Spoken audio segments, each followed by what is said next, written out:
হাতের এই যে কেনি আঙ্গুল রয়েছে, ছোট আঙ্গুল, এই ছোট আঙ্গুলের মধ্যে তিনবার সূরাতুল ইখলাস পাঠ করে ফু দিলে কি হয়, কি লাভ হয়? সূরাতুল ইখলাস 3 বার পাঠ করতে হবে আউযু বিল্লাহ বিসমিল্লাহ সহিত এবং সহিহ শুদ্ধভাবে। আউযু বিল্লাহি মিনাশ শাইতানির রাজিম বিসমিল্লাহির রহমানির রহিম কুল হুয়াল্লাহু আহাদ আল্লাহুস সামাদ লাম ইয়ালিদ ওয়া লাম ইউলাদ ওয়া লাম ইয়াকুল লাহু কুফুয়ান আহাদ।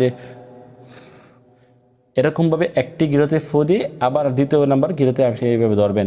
এই আমলটি করার সময় অবশ্যই আপনি যে ব্যক্তির জন্য আপনি আমলটি করবেন ওই ব্যক্তিকে আপনার মনে রাখতে হবে এবং তাকে উদ্দেশ্য করে এই আমলটি করতে হবে। আল্লাহ তাআলার কাছে 2 হাত তুলে তার জন্য দোয়া করতে পারেন যাতে করে ওই ব্যক্তিকে আল্লাহ তাআলা আপনার প্রতি আকৃষ্ট করে দেয়।